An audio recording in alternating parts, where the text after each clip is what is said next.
everybody, welcome back to the channel. This is our new episode of Infernal Intercourse, where we're going to be discussing something that's on YouTube called The Marketing of the Messiah. Joining me today are my normal, Not normal, my abnormal, but usual partner in crime in Infernal Intercourse, Pastor Brian. And Hello. This time we are joined by my friend Mark Sumner, who is not a pastor. He's a layperson like me. So two lay people and one pastor. We're going to be discussing this particular documentary. I will put a link to it down below. So if you want to watch it to see what we're talking about, you can certainly go and watch it. But in the meantime, I will throw it open to Pastor Brian for a couple minutes to give some overall comments on what he found interesting about this documentary. Yeah, well, I mean, one of the things I really liked about it, I guess I have to start first of all by saying there were a few places where they were imitating Jewish accents and things that made me a little uncomfortable. We Christians really need to be very sensitive about our 2,000-year history of anti-Semitism. So that made me a little uncomfortable. But what I did like about this was I start every sermon pretty much and every Bible study, and I'll ask my people, okay, around when did Paul write his letters? Around when was what we call Mark written down? Around when was, when did the temple fall? So, and I'll tell you what, it's really hard for people to get because we are so formed into doing mental backflips to avoid paying attention to the details, so that we can amalgamate it all into one nebulous thing so that we can obey what we've been taught is right. So I liked that they broke this down. Most of their facts and details about what's agreed upon most, I felt are pretty standardly agreed on by most Bible scholars.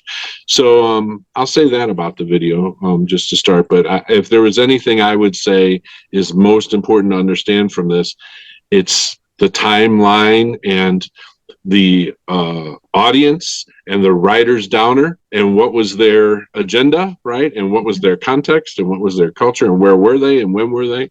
And so I liked that about this video, I will say. Okay, Mark, do you want to open with a general comment on what you found about it? Well, yeah, I think it's right that we focus quite a bit on Paul. That's, it's very easy to dislike Paul, right? And when you're looking at just Paul's letters, he says a lot of things that I think make, especially modern sensibility, make people uncomfortable.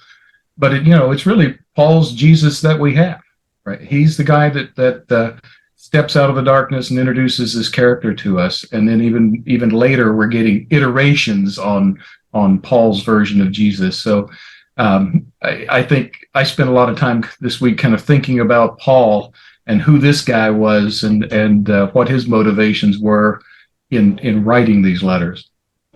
Okay, that's one of the things that I liked about the documentary that made me want to have a chat about it in Infernal Intercourse is that they kind of lay out the character of Jesus in the order in which the books were written, not the order they occur in the New Testament. So if you read the New Testament from Mark to Revelation, you don't get a sense of what was written earlier than something else, and what was written last or what was in the middle.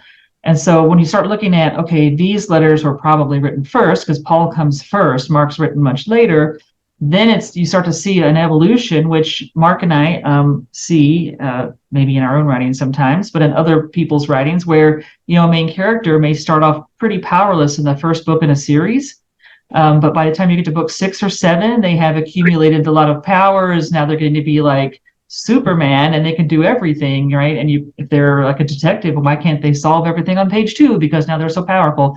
And we see that kind of evolution in this character of Jesus, which I never really thought about before. Not that I hadn't really known that Paul's letters would have come first, but just to actually sit down and think about, okay, this was written before Mark, and then Mark was written before, this, and to think about the order in which the books were actually written down by somebody. So that to me was very interesting. And so one of the first points I would want to make is if you want to watch this thing, that is a thing that they're going to do. And so you also point out that Paul basically invents Christianity, right? Because by the time the temple's destroyed, whatever sect was left in Jerusalem, started by Jesus' own followers, is wiped out. And so it's Pauline Christianity that then triumphs and is what we get passed down. So that's kind of a really interesting thing that I don't know a lot of people think about or even know or suspect. They just kind of feel like all these guys must, I guess, talk to each other and known each other, and we're writing down each other's stories. And so it was like one big happy Christianity where they just were all in the know, and that's not the way it really was. Yeah. So there was no Zoom. There was no, and every bit is, I say this all the time, every bit as intelligent as us, every bit as passionate and loving and faithful as us, but without the technology, without, archaeology that we can match across time, without psychology, without a lot of technology, as we understand it. And so, people forget, they tend to put themselves into the story, and you could not know what's going on in Syria if you're writing in Alexandria, and we forget that, since we know everything all the time, simultaneously, everywhere, Mm-hmm. So what do you think, Mark, then, of like this way they order the things to show? Do you have anything to say about looking at the New Testament in this order? Right. And I think it's really important that we do it that way. It's almost a shame that the books as they're handed to us normally aren't chronologically ordered, right? We've got this traditional order that doesn't even put the Gospels in order, although it just misses, you just flip a couple. But and one of the other things that I think that occurred to me as I'm watching the video is that we were never intended to have four Gospels by any of the people writing those Gospels. That's right. That's right. Every one of these guys was writing the Gospel, and in a lot of ways, Matthew is sort of a redaction of Mark, and then Luke is sort of a redaction of Matthew, and then John's just doing his own thing. Mm-hmm. So, but no community in that time probably sat down there and had the luxury that we have of having 2-3 different manuscripts of Gospels to compare with each other. So, they probably didn't realize how this was evolving over time. They got whatever their community had at the moment.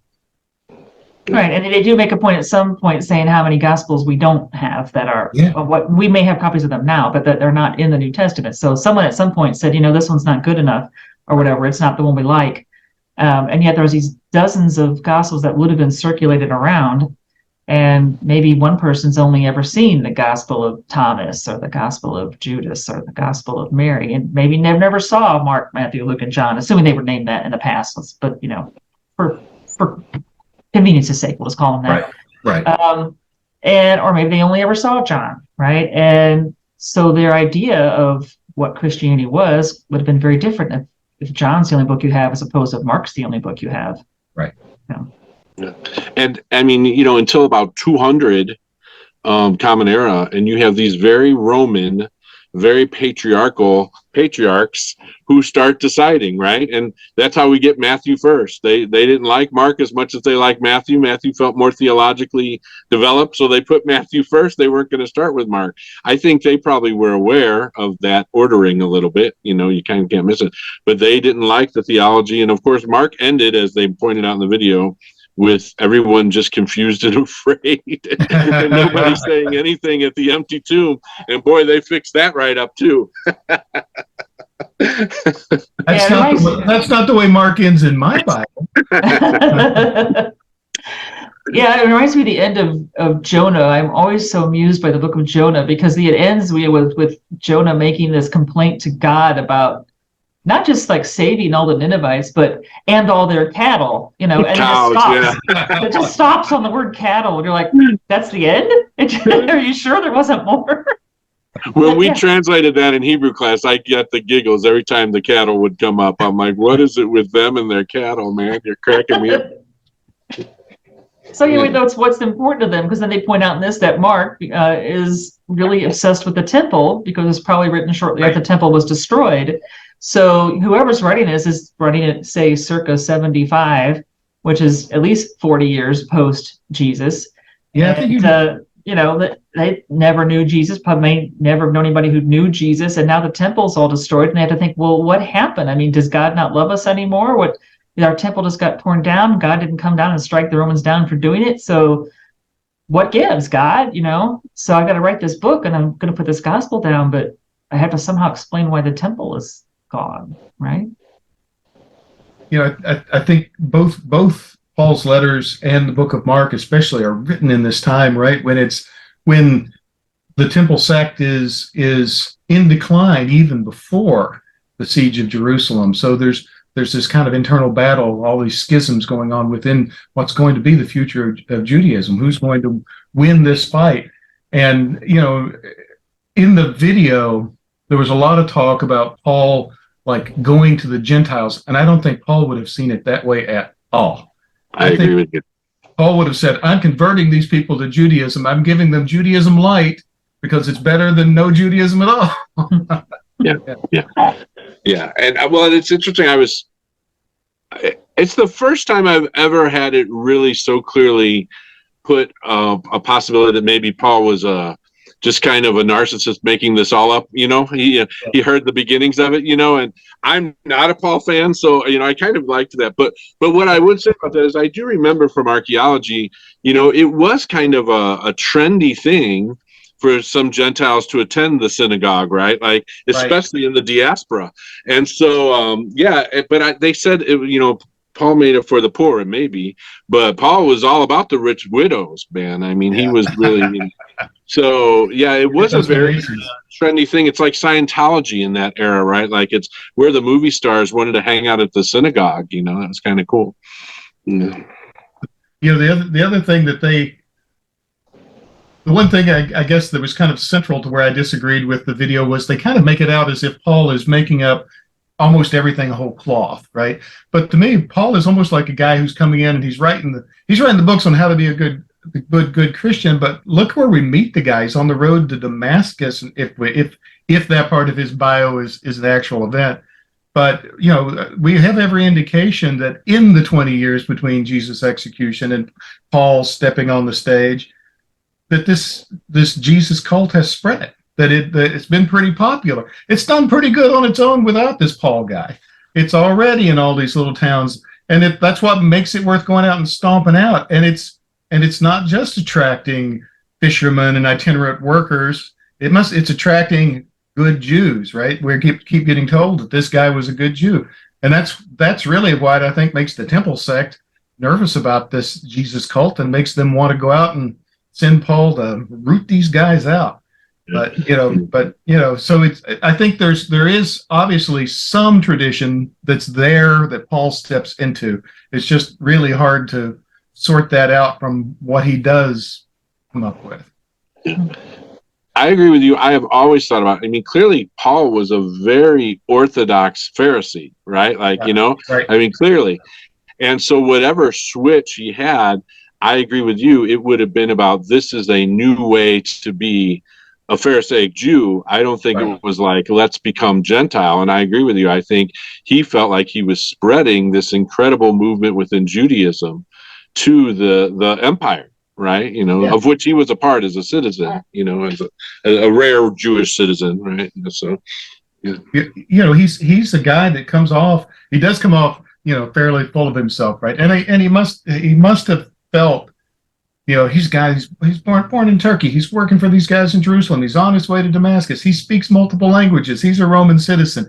And he must have felt, when I'm assuming that he did, get to Jerusalem and meet Jesus' original followers, must have felt like these guys were really hicks from the sticks. Yeah, there's nothing these guys know that I don't already know. I've thought these things through so much better than they have. Yeah, so it's easy to kind of understand the squabble between the two and why they wouldn't get along. Yeah, he's kind of like Elon Musk. Yeah. Oh, I'm sorry, go ahead. I was going to say, who are these fishermen who think they know, but Yeah. He's the Elon Musk. He's going to come in and make them cool and trendy and spread them, to their full potential, right? Under all of his giftedness, Yeah. I don't. Go ahead. Go ahead. Well, I was like, even if he sees these guys as a fisherman, then it's not even really his Jesus either, right? Because the word was it tekton that they use for that they like to translate as carpenter for Jesus, but everywhere else in the New Testament, it's translated as like itinerant day worker, right? Right. Which, right. But clearly that having an unskilled laborer as your savior is just not cool enough. So we need to make him a skilled laborer, and he can be a carpenter. That's kind of okay. But he couldn't have just been some dude who walked around and, got some spare cash for doing day jobs, right? And so you can't have your savior be that, right? So why would Paul be all like, oh yeah, I'm accepting all these fishermen, and then and the guy they knew was some guy who's did day labor stuff. I mean, come on, really? I met him on the road to Damascus, and he's like God, right? So this can't be right. Yeah, you had all those Roman cities kind of springing up around Nazareth, and they certainly needed these day laborers. So I thought sometimes that Jesus wasn't more like a union organizer. Right?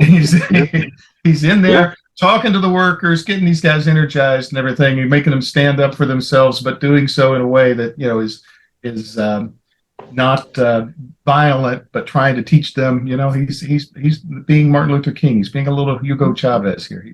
Yeah, my professor Ted Jennings, he would always say that when they got the 5,000 and they got into groups of 50, Jesus was making a non-violent social movement, right? He was organizing them for the non-violent overthrow of the empire. Yeah, which also wasn't good enough, right? People want a warrior, warrior savior, and early on when they start getting that with the whole harrowing of hell, right? That they don't mention in this particular documentary, but it's like you've got the savior like dies meekly on a cross, and then he comes back to life. And he's like, it's all cool, everybody, just believe in me or whatever.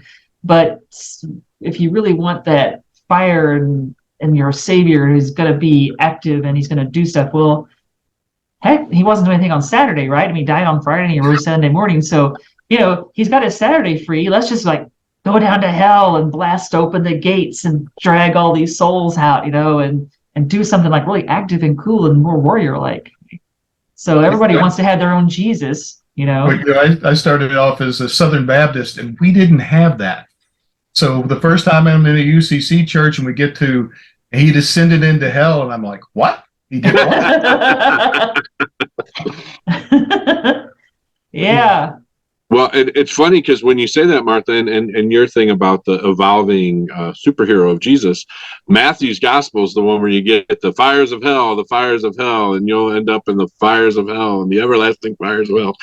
It's kind of funny because Matthew trying to connect him to this idea of a Messiah and Moses and everybody else, he gets a little fire and brimstone there, even though, as we always emphasize, no hell as we think of it in the Middle Ages, right? But still, Matthew liked to throw that around a lot. That was really comfortable to his group of Jews that were trying to incorporate their movement of Judaism into the synagogue, right? Yeah. And they do mention this, that I guess Matthew is where you start to get the whole allegory thing. So, now Jesus has a birth story that kind of puts him on the same plane with Augustus and some other people, maybe and Moses. Well, then he goes to Egypt, has to be brought out of Egypt like Moses. And at the end of the trial, we don't really look at Barabbas or what it means, but here's these two guys who are literally named the same name. It's like Jesus, son of the Father, and Jesus, son of the Father. Which one do you want? Which one is going to be the goat that goes out in the desert? Which one is the goat that'll be sacrificed in the temple? So these are all like stories that fit an earlier narrative, right? We'll make him like David, make him like Moses, and make him like Adam, Abraham, Elijah. Yeah. But those are not things that a real dude did, right? These are all stories about connecting him to another literary figure. Yeah, when I look at Mark, and it's bereft of most of that, a lot of it. In some parts of Mark, you can see that Mark is not quite playing ascribed to Paul 20 years later, right? But he's taken the little bits of story that you get in Paul, and he has set them into a narrative. And I have no way of knowing, and maybe good biblical scholars do know, whether Mark has additional sources from which he pulls this narrative, or if he's just kind of creating this interstitial material. But he's clearly still speaking to an audience that is knowledgeable in Jewish tradition, but maybe not like Paul or like him. is not not a traditional temple sect Jew, but which, like you say, just by this point, it's just been blown away. We're looking for what's next. But well, and again, if you're a Jew living in Rome, a diaspora Jew, right. even before the temple falls, like if they're off to go erase Israel, you better lay pretty low. But I'm also guessing that people would have considered the way that Jews lived in Rome. The people, the Sadducees and the Pharisees would have been probably thought they were like Jew-like, right? So I think Mark clearly has a little bit of that Roman, what are they, the mysteries and stuff, like Mithras and all that. Mark has a lot of that Gnosticism, and not the way we talk about the official Gnostics, but this idea of these secret mysteries and things. And very, very famous is Secret Mark, which the patriarchs talk about and debate about. And then there's even some fascinating stuff if you want to look up Carpocratians and Secret Mark, but I'm not going to go into all that.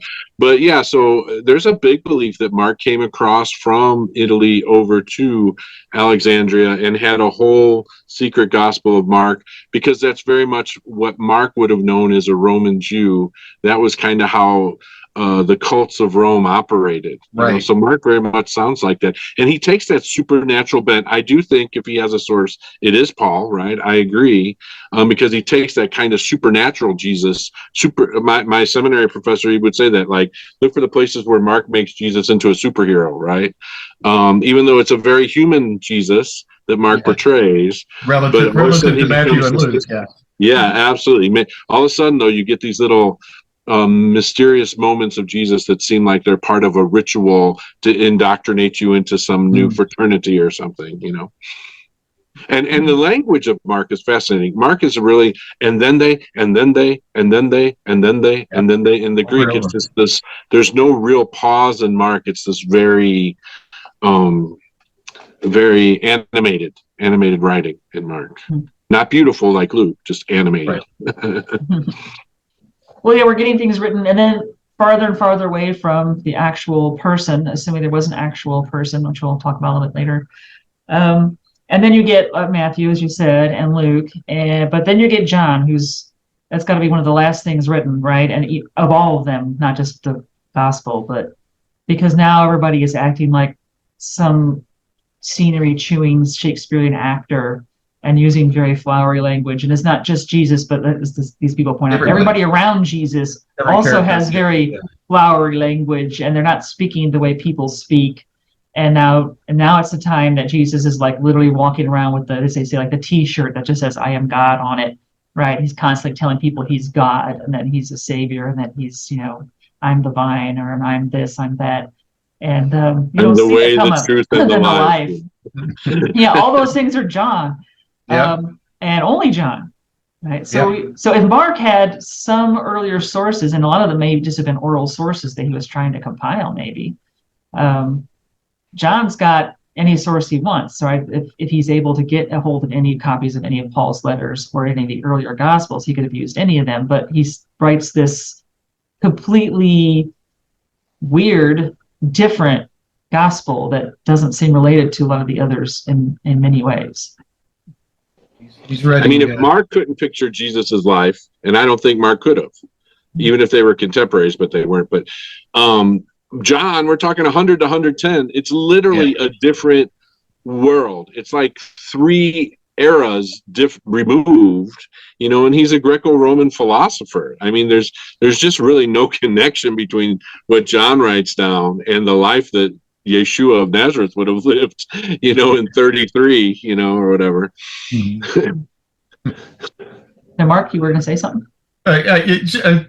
We talked earlier about the order of things being important, and one thing I noticed was that if you looked at it the way it's in our Bibles, right, and you get Mark first, and then you get Paul, you get some spots where Paul seems kind of ignorant because, like taxes.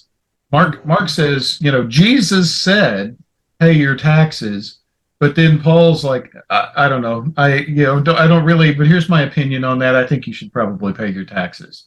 But Paul makes it clear when he's writing in Galatians, I think, that this is just an opinion of his.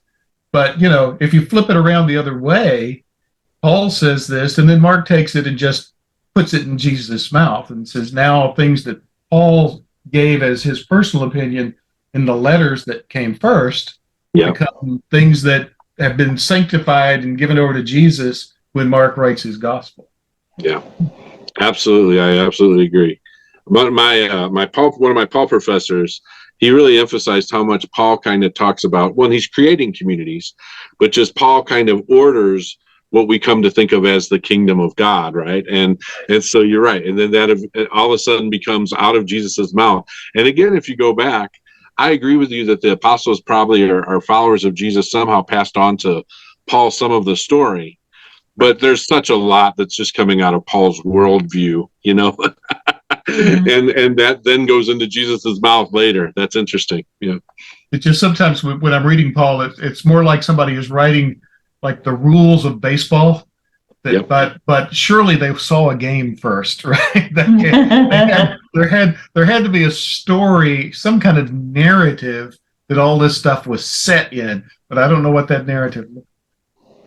Yeah. Well, they didn't talk much about Acts and acknowledging if Acts was Luke and it's much later, but we do get a parallel narrative of Paul's ministry in Acts, and I was surprised that they kind of, I don't know where that came from or what it's based on or how realistic it is, but clearly someone had passed on these stories of Paul. There's some memory of it, regardless of how accurate it is or not. And I thought it was odd that they didn't parallel with Acts when they were talking about Paul.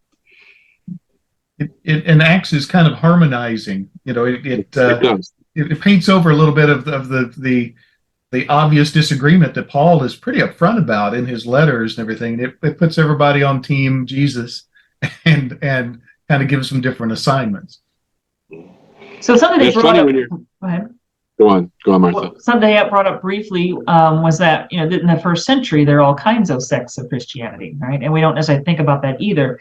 So you do have Paul saying he went to Jerusalem and having an argument with Peter, but I don't know that you really get the idea that they're representing two very different forms of this religion.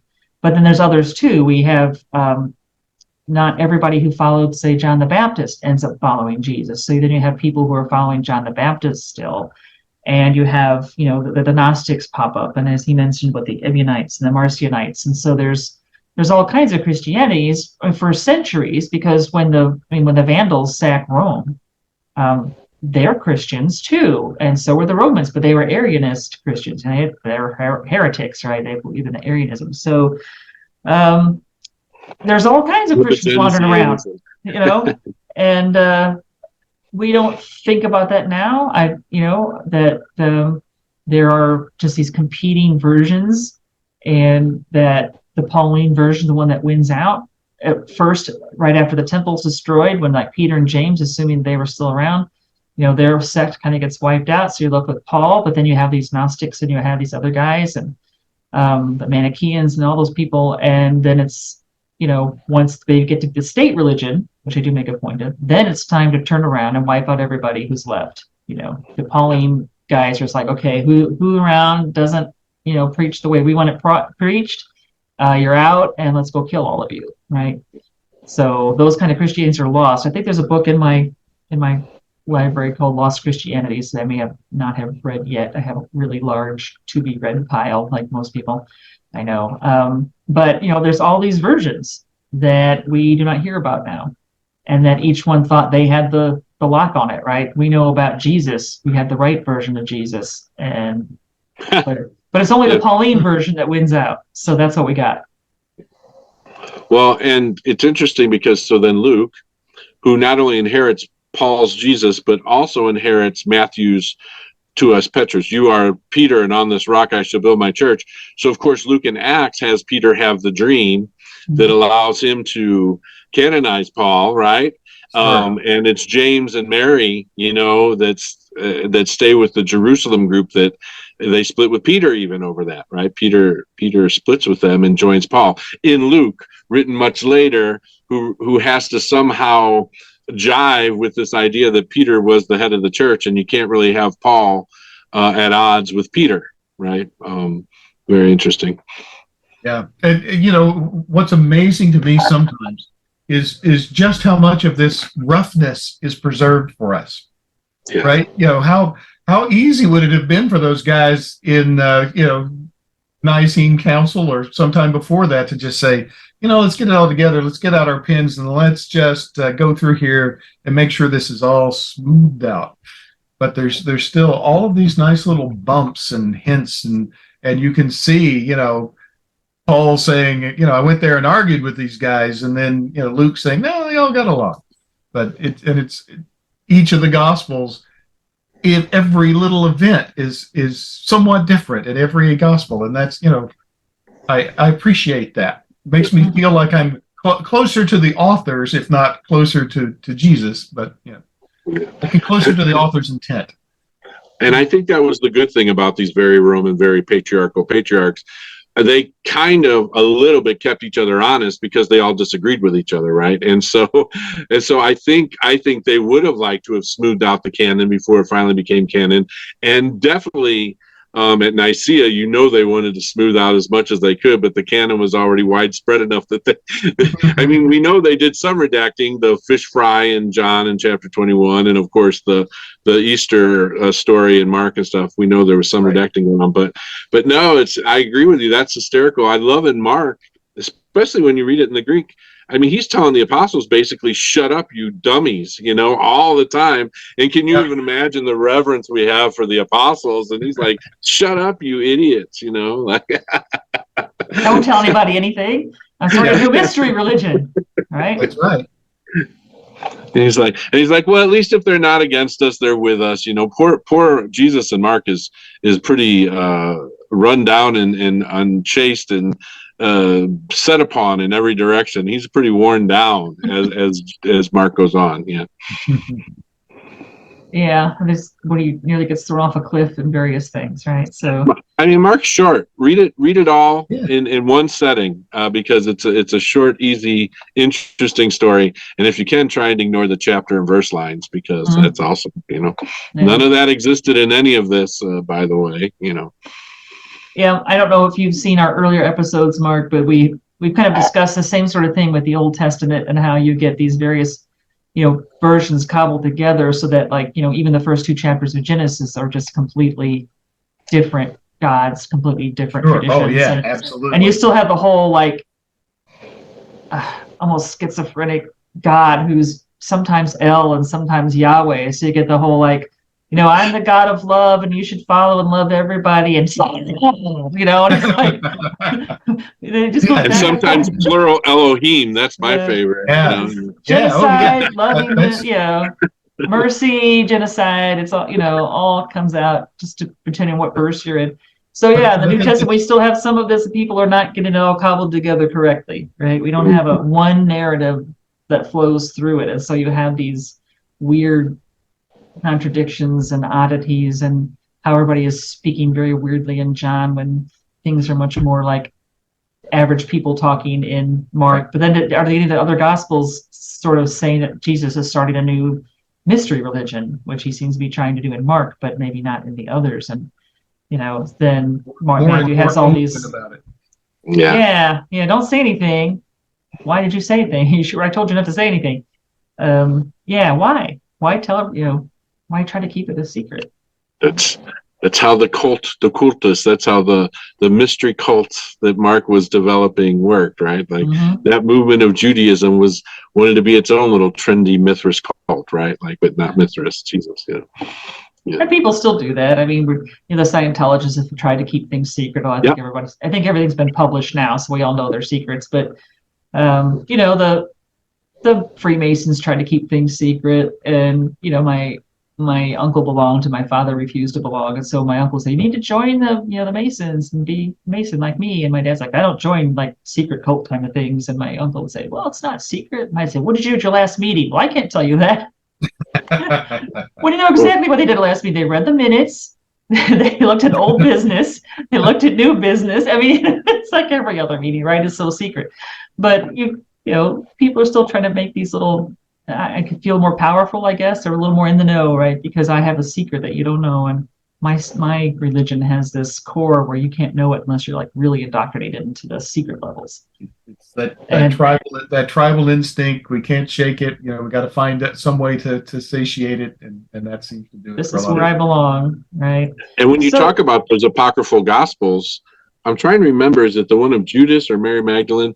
But there's quite a bit of that, like, well, he shared this with a core of us, and the rest of you don't know this, but, I was closer to him, and he shared certain things with me. I think it was Mary Magdalene. So you get a lot of that because, again, this is all coming out of that same Roman culture, in that, that's written down. So I agree. That isn't as anomalous as we might think. That's very typical of the time, just like all the pseudepigraphal writing and stuff. But So finally, let's talk a little bit about what they mentioned at the end. Was Jesus an actual historical figure? And of course, I've been watching a lot of YouTube videos on various things about this because I'm doing some research. And so, clearly, anytime I watch something from an evangelical Christian, they are going to say, obviously, yes, he was a historical figure. And we have all this proof from all these other people that prove that Jesus was a historical person. So, he's mentioned by Flavius Josephus, and he's, talked about over here and whatever. And of course, the people who are arguing against them are like, well, that's not really very good proof. So, no, we don't think that he was an individual in history. So you get a kind of a rundown between people who are pretty sure that everything in the gospel is just exactly true. And Jesus was a historical guy who was born in Bethlehem, and there was a star, and there were magi, and there were, everything is just the way it was in the Bible. And then there you have people who are like, well, okay, maybe he was a person who was an unusual person, and then he said some cool things, and people remembered them later and wrote them down. And we don't know maybe what the historical guy was like, but there was some dude who inspired some people. And then, or maybe there was an amalgamation of several dudes who inspired some people and got several of their sets of sayings written down together. Or maybe, hey, it just all got made up by Paul and, a couple other people. And then Mark came along and heard these oral stories and had maybe looked at a couple Pauline letters and said, hey, I'm going to write this all down. But was there ever really a historical Jesus? No. They do mention one of the scholars in this said he started out thinking that at very least there was at least somebody that the stories were based off of. And now, 20 years later, he's pretty sure that no, there was nobody who was any of the stuff was based off. It was just made up entirely. So thoughts on that? We'll start with Brian as the pastor. You let us know. Well, and I think Mark said something earlier that I agree with. I do think that somehow Paul took more than just his imagination. So some tradition or memory, right, informed Paul. I do tend to guess. We don't know. I do tend to guess that I tend to think of him as a rabbi, probably from Galilee, probably considered not legitimate by like most of the mainline Judaism, certainly not considered legitimate by people down in Jerusalem in the temple. And it's kind of, what is interesting to me is, I have a lot of obviously dear friends who are women pastors, and you still have in 2023 psycho people walk up to them and say, well, I don't believe in women pastors, and they're like, well, I'm right here. You can believe in me. I'm not the Easter bunny, but like and as an MCC pastor, for years they would literally write in newspapers like that we were playing at church, all these silly homosexuals that were frivolously playing at church. Right. And so it says to me, that's probably likely how Jesus was treated. Not that I'm elevating myself to that, but you know what I'm saying? Like, that's the nature of religion, is that Jesus was this fringe hippie group, not even a hippie because that kind of waters them down a little bit, but this fringe group that was poor and rough around the collar and ready to, act up and speak truth and stuff like that. And of course, they'll kill you for that. So it makes sense to me that of course, we have no way of knowing. But the myth that's passed on of Jesus, other than being informed by a few oral traditions, probably definitely no birth narrative or anything. That's ridiculous to me. But and then I will also just add, I say this all the time, Occam's razor. So, if God is creating some salvation for humanity, one does not do that with with the most complicated, convoluted thing. You go with the simplest thing. Could Mary be a virgin and have Jesus? Sure, she could, but why? Right? And even like, did Jesus actually raise from the dead? Well, he could, but or is the metaphorical raising of Jesus maybe more the point? But I don't know any of those. Those are all personal decisions. But my point is, anything that complicates it to me is silly. But I do think that there was probably some rabbi out there in first century Palestine who was a little bit too real for folks, and so it was really easy to get rid of him. Mark? I think there was a real person there, and I think that mostly I had a little bit of trouble with the guy in the video who's like, oh, after 20 years, I've just decided, because he doesn't give any justification for what weighed him on that. It just seems like he just maybe got a little weary and then decided that he would come down on this side. But to me, there are things in the narrative that make me think there was a real guy, and not least of all the crucifixion, because it's just such a strange thing to give your hero figure, right? How are we're gonna take our hero figure, the guy we're basing our cult around, and he's going to be someone who's so despised by society that he got the worst possible death, and hung upside some thieves and everything, and then the end. That's such a strange thing to do. It's such, if you look at the rest of the narrative that gets built for Jesus, right? You build this birth narrative, and you're building the hero's journey, the hero with 1,000 names. You're pulling out your Gilgamesh to Homer here, but this part really doesn't fit. It's just like you're building up to the superhero and full stop.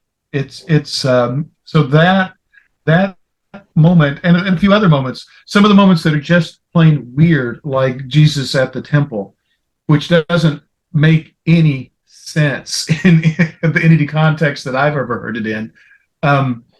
Those moments make me think that there was a real guy there that these guys then try to squeeze into the narrative that they like. So we added a lot of things to. I don't know if I believe there was a real one or not, but I think there were a lot of would-be messiahs running around at that time, right? Everybody had a messiah. There was the Romans were probably crucifying 100 of them a week, right? It's like, oh, more Jewish messiahs. Okay, we know what we do with those guys. So for even for Paul 20 years later to have heard all these stories, even if he made a lot of them up, it seems like there must have been somebody who stood out beyond all the other would-be messiahs, and somebody's remembering someone who was very extraordinary. Not that he was divine or anything, but that he had some things to say, truth to power, that people were like, whoa, what? You said that out loud? You should have maybe kept quiet and not said that in, public. That there was some guy who maybe really did say some things that were people remembered. And then he got a lot of things added on later, first by Paul, and then as we see Mark, and then Luke and Matthew and John, so that things get piled on. The whole allegory is things. Oh, hey, he's like David. Oh, he's like Moses. Oh, he's like these other people who are important. Oh, he's even cooler than Augustus Caesar or Alexander the Great, and so those stories I don't believe at all.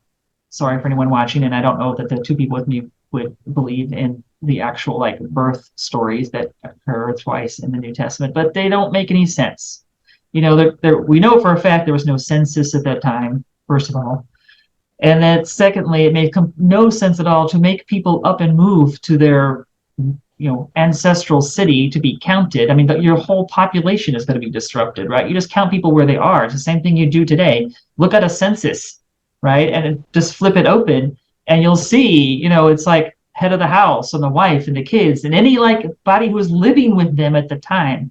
We actually had a couple of Todd's friends living with us when the 2000 census came out. They were having a house built, and so it wasn't quite finished. They lived with us for 8 weeks or something. But they happened to be the 8 weeks that we got the census form. So they're like, if you were to look up that census and however many years from now it'll be public, 50 more years, I don't know, you will see that there were 4 people in our household. There was me and my husband, and there were these 2 other people. right? Because they just happened to be there. So they got counted there. So, these stories don't make a lot of sense, but maybe religious wise and symbol for the symbols and the allegory that spoke to people, they made sense. But that the actual guy was like that, I don't buy it. Well, that seminal, it really, this narrative of this video, and especially what we've been talking about of Paul, there are a lot of Christian theologians that say that what grew Christianity was the persecutions, right? Because when you see people willingly die or whatever.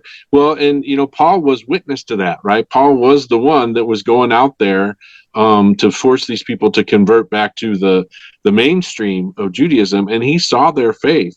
And so I think that's what would have inspired him. I think that's what made him pick this movement, this movement of Judaism, because he saw firsthand that these people were willing to die for this movement of Judaism that they were following, this way of Jesus. Although an awful lot of those persecutions are also made up too. So yeah, we did have some, but I would recommend anybody read The Myth of Persecution by Candace, whose last name's I don't remember off the top of my head, but I'll put it in the description. It's a very interesting book where she is literally going through all the ancient sources, trying to find any evidence that anybody was targeting Christians after a certain date, and finding, very, very, very little, if any, to show that they were being treated any different than anybody else.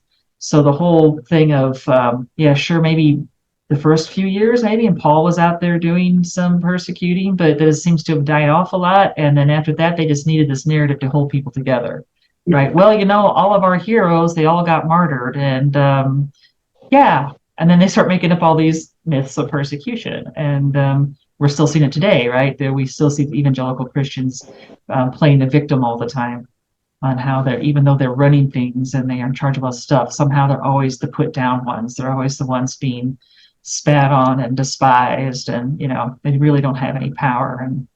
And so those myths go on, but they were ancient too. Any final thoughts? Oh, go ahead, Mark. But I want to come back to the one thing is that when we start getting those letters from Paul, he's got a lot of places to mail them, and yeah, a couple of these places are churches that he started. But not all of them. Mm-hmm. And if any of his narrative is true, there was the Jesus cult was spreading and was being successful and was seen as a threat to other forms of Judaism before Paul steps onto the stage. So these people had some kind of story, some kind of idea, why, what set them apart from other Jews, what they found of value. There was something that brought them together as a community. I'd really like to know what that was, and to hear some of that discourse that went on in that community. But I think it's probably forever hidden from us. I think it's very unlikely that we'll ever discover some of that. All right. Well, and conveniently, right after Paul, or during, or the temple's destroyed, so Judaism has to fundamentally change, right? And it becomes a synagogue religion. But it's a great time for this alternative temple of Jesus's, redemption to become a Judaism. And I think it's that wasn't a given. I think there's probably a point there in the first century where Christianity and Judaism might have been synonymous, right? They could have become essentially the same thing. It wasn't a given that these guys with their book learning were gonna win out. But, yeah. All right. Well, thank you for joining me today, Pastor Brian and Mark. If you enjoyed this video, be sure to look at our other Infernal Intercourse videos and hit the like button and subscribe to my channel. I appreciate it very much. And so until next time, take care, and we'll talk to you later. Bye-bye.